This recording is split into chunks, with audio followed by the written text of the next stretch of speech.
ఈ రోజు కూడా సూర్య నమస్కారం ప్లస్ 54 స్క్వాట్స్ కంబైన్ చేశారు. మార్నింగ్ నుంచి ప్లాన్ క్లియర్ గా ఉంది. టైర్డ్ అయినా బిజీ అయినా ఎక్స్క్యూజెస్ కి స్పేస్ లేదు. నేను గుర్తు చేసుకుంటున్నా, చాప్టర్ 1 లో ఫస్ట్ 10 days లోనే చాలా మంది కామెంట్ చేశారు, ఈ పేస్ లో ఎలా కంటిన్యూ చేస్తావు, నీ టైంకి సరిపోతుందా, నువ్వు 50 రీచ్ అయ్యాక స్టాప్ చేస్తావని నాకు కన్ఫర్మ్ అని ఇలాగా. కానీ ఇప్పుడు డే 17 ఆఫ్ చాప్టర్ 2 లో కూడా నేను ఇంకా స్ట్రాంగ్ గా ఉన్నా. బికాస్ ఈ వర్కౌట్ సింపుల్ గా ఎక్సర్సైజెస్ కాదు, ఇవి డైలీ మీ బ్యాటిల్స్ లో చిన్న చిన్న విక్టరీస్. సూర్య నమస్కారంలో ప్రతి పోస్టర్ లో మనలో పేషెన్స్ పెరుగుతుంది. మనం ఫాస్ట్ గా లైఫ్ రన్ చేస్తూ ఉంటాం, కానీ ఆ 12 స్టెప్స్ మనకి స్లో డౌన్, బ్రీత్, ఫీల్ అని చెప్తూ ఉంటాయి. స్క్వాట్స్ లో మాత్రం ఆపోజిట్, పవర్, అగ్రెషన్, ఫైర్ రెండు కలిసినప్పుడు బ్యాలెన్స్ క్రియేట్ అవుతుంది.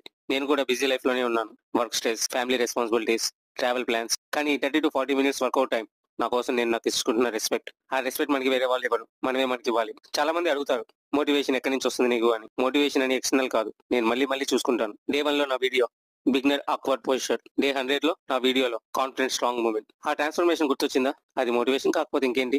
డే 17 కంప్లీట్ అయింది. టుమారో మార్నింగ్ మళ్ళీ సన్ రైజ్ అయ్యాక I will choose me over excuses, because this is not just fitness, this is proof that discipline, once chosen, will never let you quit. This is one more tomorrow. Follow me, fitness is a journey, feel the change, and maybe start your own.